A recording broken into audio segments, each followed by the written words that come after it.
వైసీపీకి చెందినటువంటి ఒక 10 మంది లోపు ఎమ్మెల్సీలు తెలుగుదేశంలో చేరడానికి పూర్తిగా రంగం సిద్ధమైందని రాజకీయ పరిశీలకులు భావిస్తున్నారు. శాసన మండలిలో మొత్తం 58 స్థానాలు ఉన్నాయి. దాంట్లో ఇప్పుడు వైకాపాకి 30 నుంచి 36 స్థానాలు ఉన్నాయి. మిగతా స్థానాలు తెలుగుదేశం ఇతర పక్షాలు ఉన్నాయి. దానిలో సుమారు ఒక 10 మంది వైసీపీ ఎమ్మెల్సీలను తెలుగుదేశంలో చేర్చుకుంటే శాసన మండలిలో వైకాపా పూర్తిగా మెజార్టీ కోల్పోయే పరిస్థితి ఉంది. ఇప్పటికే శాసన మండలిలోని డిప్యూటీ చైర్మన్ మరి కొంతమంది ఎమ్మెల్సీలు తెలుగుదేశం నేతలతో పూర్తిగా చర్చలు జరిపారు. ఏ సమయంలోనైనా తెలుగుదేశంలో చేరడానికి సిద్ధంగా ఉన్నట్టు సంకేతాలు ఇచ్చారు.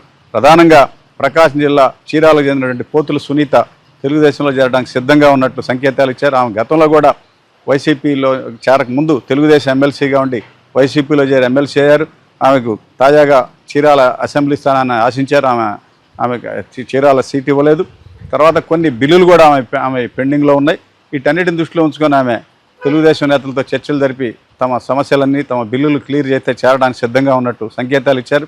అనేక మంది సుమారుగా ఒక 10 మంది ఎమ్మెల్సీల వరకు తెలుగుదేశం పార్టీలో చేరడానికి ఆ పార్టీ నేతలతో చర్చలు జరిపారు. 2019లో తెలుగుదేశం పార్టీ రాష్ట్రంలో ఓడిపోయి అధికారాన్ని కోల్పోయిన సందర్భంలో వైకాపా అధికారంలోకి వచ్చింది. ఆ సందర్భంగా శాసన మండలిలో మెజార్టీని సాధించడం కోసం ఎన్నో ప్రయత్నాలు చేశారు. తెలుగుదేశం ఎమ్మెల్సీలను చేర్చుకోవాలని చేసిన ప్రయత్నం ఫలించలేదు. ఒకరిద్దరు తప్ప ఎక్కువ మంది చేరలేదు. అప్పట్లో పోతుల సునీత, మాణిక్యవరప్రసాద్ మరి కొంతమంది మాత్రమే తెలుగుదేశం నుంచి వచ్చి వైసీపీలో చేరారు. దీంతో శాసన మండలిలో పట్టు సాధించలేదు వైసీపీ. వైసీపీకి మెజార్టీ శాసన మండలిలో లేకపోవడంతో అప్పట్లో జగన్ శాసన మండలి రద్దు చేయాలని చెప్పి తీర్మానం ప్రవేశపెట్టి ఇక్కడ శాసనసభ ఆమోదం పొంది కేంద్ర ప్రభుత్వానికి పంపించారు. శాసన మండలిని రద్దు చేస్తున్నట్టు ప్రకటించారు. అప్పట్లో కేంద్ర ప్రభుత్వం దాన్ని ఆమోదించకపోవడంతో శాసన మండలి రద్దు అనేది తెరమరుగైపోయింది. ఇప్పుడు ప్రధానంగా వైసీపీకి ఉన్నటువంటి ఆయుధం ఒక శాసన మండలిలో మెజార్టీయే. అంటే శాసనసభలో ఎన్డీఏ కూటమి చంద్రబాబు నాయకత్వంలో, ముఖ్యమంత్రిగా చంద్రబాబు నాయకత్వంలో శాసనసభలో చేసిన తీర్మానాలని ప్రభుత్వ నిర్ణయాలను ఇక్కడ శాసన మండలిలో ఆమోదించకుండా తిరిగి పంపించే విధంగా చేయడం కోసమే ఉన్న ఆయుధం అది. దానిని దెబ్బతీస్తే ఇంకా పూర్తిగా వైసీపీ తెరమరుగు అవుతుంది, జగన్ నాయకత్వంలో పూర్తిగా నిర్వీర్యం అవుతుందనేది తెలుగుదేశం నేతల వ్యూహంగా ఉంది. ఇప్పటికే వైసీపీకి చెందినటువంటి ఎమ్మెల్సీలు ప్రధానంగా తెలుగుదేశంలో చేరడానికి పూర్తిగా ఏర్పాట్లు చేసుకున్నారు. తెలుగుదేశం పార్టీ సీనియర్ నేతలు, జిల్లాలకు సంబంధించినటువంటి ఆ జిల్లాల మంత్రులు, శాసనసభ్యులు వాళ్ళందరూ ఎంపీలతో చర్చలు జరిపి భవిష్యత్తులో అంటే సుమారుగా 2-3 వారాల్లో ఒక 10 మంది ఎమ్మెల్సీలు పూర్తిగా తెలుగుదేశంలో చేరడానికి, ఆ పార్టీకి జెండా కప్పుకోవడానికి రంగం సిద్ధమైంది. ఇది దాదాపు అంటే తెలుగుదేశం పార్టీ రాష్ట్రంలో గెలుపొందిన కాడి నుంచి చర్చ జరుగుతూనే ఉంది. అంటే ఇప్పుడు వైకాపాలో సంబంధించిన నేతలు కానీ, అప్పట్లో ముఖ్యమంత్రిగా ఉన్న జగన్ కానీ ఎమ్మెల్సీలను లెక్క చేయకుండా, వీళ్ళు అడిగితే ఇంటర్వ్యూ కూడా ఇవ్వకుండా, ఎమ్మెల్సీలకి కనీస గౌరవ మర్యాదలు కూడా ఇవ్వలేదన్నటువంటి తీవ్ర అసంతృప్తితో ఎమ్మెల్సీలు ఉన్నారు. ఇప్పుడు కొంచెం మేరలో వైకాపా తిరిగి కోలుకునే అవకాశం లేదు. ఏదైనా 2029 అసెంబ్లీ ఎన్నికల్లో తిరిగి జగన్ ముఖ్యమంత్రి అయితే అప్పటిదాకా ఆ తర్వాతనే వైసీపీకి భవిష్యత్తు ఉండేది. అప్పటిదాకా వేచి చూడటం చాలా సాధ్యమయ్యే పని కాదు. మరోవైపు కేంద్రంలో బీజేపీ అధికారంలో ఉంది. నరేంద్ర మోడీకి ఇక్కడ ఎన్డీఏలో తెలుగుదేశం పార్టీ ఎన్డీఏలో ఉంది, కేంద్రంలో భాగస్వామిగా ఉంది. ప్రధానంగా బీజేపీ ప్రభుత్వం కొనసాగడానికి టీడీపీ ఎంపీలు మద్దతు పూర్తిగా అవసరం ఉంది. ఈ 5 ఏళ్లలో ఇటు టీడీపీ అటు బీజేపీల మధ్య పూర్తి సఖ్యతతో కొనసాగే పరిస్థితులు ఉన్నాయి. ఈ దశలో వైసీపీలో కొనసాగి తమ రాజకీయ భవిష్యత్తుని దెబ్బతీసుకోవడం, మరుగున పెంచుకోవడం కంటే కూడా తెలుగుదేశంలో చేరడం అనేది సముచితంగా ఉంటుందని ఎక్కువ మంది నేతలు భావిస్తున్నారు.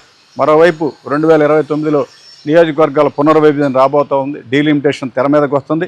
రాష్ట్రంలో అంటే ప్రతి ఒక లోక్సభ నియోజకవర్గంలో 2 అసెంబ్లీ స్థానాల చొప్పున 25 ఎంపీల పరిధిలో, 25 లోక్సభ పరిధిలో 50 అసెంబ్లీ స్థానాలు పెరగబోతూ ఉన్నాయి. ఇప్పుడే మనం తెలుగుదేశంలో చేరితే భవిష్యత్తులో మనకి ఏదైనా అసెంబ్లీకి కూడా అవకాశాలు ఇచ్చే అవకాశం ఉందని, తర్వాత రాజకీయంగా కూడా ఇంకో కొంచెం మంచి పొజిషన్ పోయే అవకాశాలు ఉన్నాయనే ఉద్దేశం ఎక్కువ మంది ఎమ్మెల్సీలలో ఉంది. ఇప్పటికే అసెంబ్లీ ఎన్నికల ముందే సి రామచంద్రయ్య, తర్వాత హిందూపురంకి సంబంధించినటువంటి అప్పట్లో ఎమ్మెల్యేగా పోటీ చేసి ఓడిపోయినటువంటి రఫీ వీళ్ళంతా కూడా కొంతమంది తెలుగుదేశంలో చేరారు, షరీఫ్ లాంటి వాళ్ళు. వీళ్ళంతా కూడా ఇప్పుడు మొన్న జరిగినటువంటి 2 ఉప ఎన్నికల్లో కూడా సి రామచంద్రయ్యతో పాటు జనసేనకు కూడా మళ్ళీ తిరిగి ఎమ్మెల్సీగా అవకాశం కల్పించారు. శాసన మండలిలో క్రమంగా తెలుగుదేశం పార్టీ బలం పుంజుకుంటూ ఉంది. ఈ దశలో శాసనసభ ఆమోదించిన బిల్లుల్ని ఇక్కడ తిరస్కరించడం తప్ప చేయగలిగింది ఏమీ లేదు. రాష్ట్ర వ్యాప్తంగా జగన్తో పాటు మరో మంత్రి పెద్దిరెడ్డి ఇద్దరే మంత్రులు ఈ ఎన్నికల్లో గెలుపొందారు. 164 స్థానాలతో ఎన్డీఏ బలమైనటువంటి ప్రభుత్వాన్ని ఏర్పాటు చేసింది. తెలుగుదేశంలో చేరటం కంటే మనకి గత్యంతరం లేదు.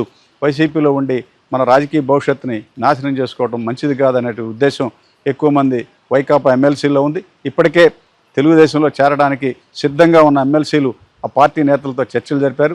పూర్తి స్థాయిలో జిల్లాల వారీగా వైసీపీ నుంచి తెలుగుదేశంలో చేరబోయే ఎమ్మెల్సీలని జాబితాను సేకరించి ఆయా జిల్లాల మంత్రులు, ఆయా నియోజకవర్గాలకు సంబంధించినటువంటి ఎమ్మెల్యేలు, లోక్సభ సభ్యులతో చర్చలు జరుపుతూ ఉన్నారు.